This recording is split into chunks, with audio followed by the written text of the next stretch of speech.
কেন্দ্রীয় কমিটির মহাসচিব, বাংলাদেশ বেসরকারি প্রাথমিক শিক্ষক সমিতি কেন্দ্রীয় কমিটি কর্তৃক আয়োজিত এক দফা এক দাবি জাতীয়করণ বাস্তবায়নের লক্ষ্যে সারা বাংলাদেশ থেকে আগত হাজার হাজার শিক্ষকের তৃতীয় দিনের মতো অবস্থান কর্মসূচি আজকে চলমান। আমরা আপনাদের মাধ্যমে একটা বিষয় মেসেজ দিতে চাই। আমরা কিছুক্ষণ আগেও একটা জায়গায় গিয়েছিলাম প্রশাসনের সহযোগিতায়। সেখান থেকে আমরা এতটুকু মেসেজ পেয়েছি যে আমরা আগামী আজকে বিকেল ৩টার পর থেকে ৩:৩০ থেকে ৪টার মধ্যে আমরা প্রধান উপদেষ্টা কার্যালয়ের একান্ত সহকারী সচিব জনাব সাব্বির আহমদের সাথে আমরা ফিজিক্যালি মিট করতে পারবো ৩ জন প্রতিনিধি। তো আমরা আশাবাদী, গত যেমন জানুয়ারি মাসে আমরা আন্দোলনের ফলে আমাদের যেমন ৩রা ফেব্রুয়ারিতে সাব্বির স্যার যেমন একটা চিঠি করে দিয়েছিলেন, আমরা বিশ্বাস করি এবং আজকে আমরা যদি যাই উনি একটা ওয়ার্কিং ডে যে কোনো একটা ফিক্সড একটা টাইম দেবেন, টাইম দিয়ে আমাদের চিঠিটা ইস্যু করে দেবেন। তবে আমাদের দুঃখের বিষয় হচ্ছে এটা, সারা বাংলাদেশে চলমানযোগ্য ৪,০০০ অধিক বিদ্যালয় দীর্ঘ ১.৫ যুগের বেশি সময় ধরে অত্যন্ত কষ্ট করে, অত্যন্ত নির্যাতিত হয়ে উইদাউট স্যালারিতে লক্ষ লক্ষ কোমলমতি শিশুদেরকে প্রাথমিক শিক্ষার আলো দিয়ে যাচ্ছে। অত্যন্ত দুঃখ এবং পরিতাপের বিষয় হলো সত্য যে আমরা ২০,০০০ শিক্ষক পরিবার অভুক্ত থেকে ১.৫ যুগের বেশি সময় ধরে শিক্ষার ভিত্তি প্রাথমিক শিক্ষার মানকে উন্নয়নের জন্য ভূমিকা রেখে যাচ্ছি, অথচ আমাদের পেটে ভাত নেই। আমরা ঈদ, পালা পার্বণ, দুর্গা পূজা, বিভিন্ন উৎসবে আমরা আমাদের পরিবারের কোনো প্রকারের আর্থিক সহযোগিতা করতে পারি না। বিশেষ করে আমাদের যারা ছোটো ছোটো বাচ্চা আছে, বৃদ্ধ বাবা মা আছে, তাদেরকে ঈদ উপলক্ষে কোনো একটা উপহার সামগ্রী পর্যন্ত আমরা কিনে দিতে পারি না।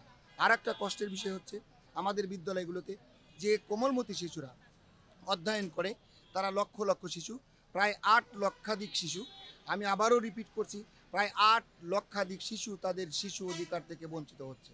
অথচ ২৪-এর অভ্যুত্থানে এই সময় এই বাংলাদেশে এসে শিশুরা তাদের মানবিক অধিকার, মৌলিক অধিকার, মিড ডে মিল, উপবৃত্তি সহ সকল প্রকার সুবিধা থেকে বঞ্চিত হবে, এটা আমাদের কাম্য নয়। জাতির বিবেকের কাছে আমার প্রশ্ন, আমরা বেসরকারি বলে আমার বিদ্যালয়ের শিক্ষার্থী মিড ডে মিল পাবে না, উপবৃত্তি পাবে না, ব্যাগ কেনার টাকা পাবে না, অথচ তার পার্শ্ববর্তী স্কুলের, সরকারি স্কুলের একই বয়সের একই এজের একটা বাচ্চা সকল প্রকারের গভর্নমেন্টের ফ্যাসিলিটি ভোগ করবে। অথচ একই রাষ্ট্রে স্বাধীন দেশে বসবাস করে আমার ওই শিশুটা শুধুমাত্র বেসরকারি প্রাথমিক বিদ্যালয়ে অধ্যয়ন করার অপরাধে তাকে সমস্ত মৌলিক অধিকার থেকে বঞ্চিত করে রাখা হবে, এটা এই জুলাই অভ্যুত্থানের সরকারের কাছে আমাদের কাম্য নয়। আমি আপনাদের মাধ্যমে মাননীয় প্রধান উপদেষ্টা বরাবর একটা মেসেজ প্রেরণ করতে চাচ্ছি। আজকে বিকাল ৩টায় ওনার একান্ত সহকারী সচিব আমাদেরকে আশ্বস্ত করে এবং সেই পারপাসে যদি আমাদের ৭ কর্মদিবসের ভিতরে আমাদের বিষয়টা নিয়ে পূর্ণাঙ্গ কোনো সিদ্ধান্ত না নেয়, তাহলে সারা বাংলাদেশের ২০,০০০ শিক্ষক পরিবারের পক্ষ থেকে, শুধু শিক্ষক নয়, প্রত্যেকটা বিদ্যালয় থেকে প্রয়োজনে আমরা ১০ জন করে কোমলমতি শিশুকে নিজ খরচে ঢাকায় নিয়ে এসে এই প্রেস ক্লাবে অবস্থান নেবে ইনশাল্লাহ। এবং আপনাদের মাধ্যমে আমি এই মেসেজটা দিতে চাচ্ছি যে আমরা আজকে বিকেল ৩টা থেকে ৪টার মধ্যে একটা স্পেসিফিক যে কোনো একটা ডিউ টাইমে আমরা মিট করবো ইনশাল্লাহ। ধন্যবাদ, আসসালামু আলাইকুম। কথা বলতে চাই, আপনারা যখন রমজান মাসে আপনাদের কার্যক্রম চালিয়েছেন, আপনারা যখন এখানে পুলিশের জল কামানের হ্যারাসমেন্ট হয়েছিলেন, আমি নিউজ করেছিলাম তখন, এবার যে আপনারা এই ৩-৪ দিন আবারও এখানে অবস্থান কর্মসূচি পালন করতেছেন, এ পর্যায়ে আইন শৃঙ্খলা বাহিনীর পক্ষ থেকে কোনো রকম ওই রকমের কোনো প্রতিশ্রুতি বা তারা আপনাদেরকে কতটুকু সহযোগিতা করার জন্য আছে? ধন্যবাদ আপনাকে। আমরা গত ১২ মার্চে পুলিশের যে নির্যাতনের শিকার হয়েছিলাম, সেটা ১৪টা টিভি চ্যানেল সহ ৪৬টা পত্রিকার টপ পেজে আমাদের বিষয়টা তুলে ধরছে। সেজন্য আমি আপনাদের মাধ্যমে, আপনাদের মতো সাংবাদিকতা পেশায় যে বা যারা আছে, আমাদের যারা সহযোগিতা করেছে বিনা স্বার্থে, উইদাউট কোনো ধরনের কোনো বেনিফিট ছাড়া আমাদের মানবিক দিক বিবেচনা করে সাহায্য করতে, তাদেরকে ধন্যবাদ জানাচ্ছি। আর পাশাপাশি বলতে চাচ্ছি, এবার প্রশাসনের, তখন আমরা প্রশাসনের সহযোগিতা পেয়েছি, আমি প্রশাসনের দোষ দেব না, আমরা প্রশাসনের সার্বিক সহযোগিতা তখনও পেয়েছি, এখনও পাচ্ছি। প্রশাসনের সহযোগিতা যদি না পেতাম, তাহলে এইভাবে এখানে এতদিন দীর্ঘ সময় দিনরাত ২৪ ঘন্টা এখানে অবস্থান করা সম্ভব হতো না। হ্যাঁ, আমাদের ১২ মার্চে যে নির্যাতনটা হয়েছে, এর জন্য আমরা মনের দিক থেকে ওনাদের ধিক্কার জানাই, তবে এর প্রতিকার চাই।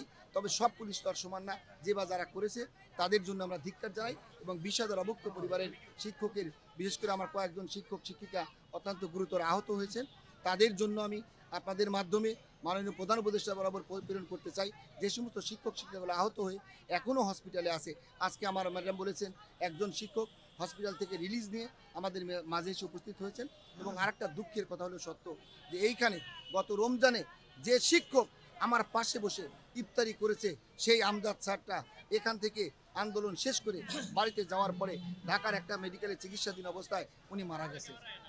অত্যন্ত কষ্টের বিষয় হচ্ছে এরকম প্রায় কয়েকজন শিক্ষক গত 19 সালে তৎকালীন ফ্যাসিস্ট সরকারের সময়ে আমরা আন্দোলনরত অবস্থায় ডেঙ্গু জ্বর হয়ে আমার আব্দুল সালাম নামের এক শিক্ষক মারা গেলেন, অথচ তখন পর্যন্ত সে সরকারের কোনো টনক নড়েনি। কিন্তু আমরা বিশ্বাস করি এই জুলাই অভ্যুত্থানের যে সরকার এসেছে এই সরকার অবশ্যই মানবিক সরকার, মানুষের সরকার, জনগণের সরকার এবং আমাদের আশাটা পূরণ করবে বলে আমি বিশ্বাস করি। ধন্যবাদ।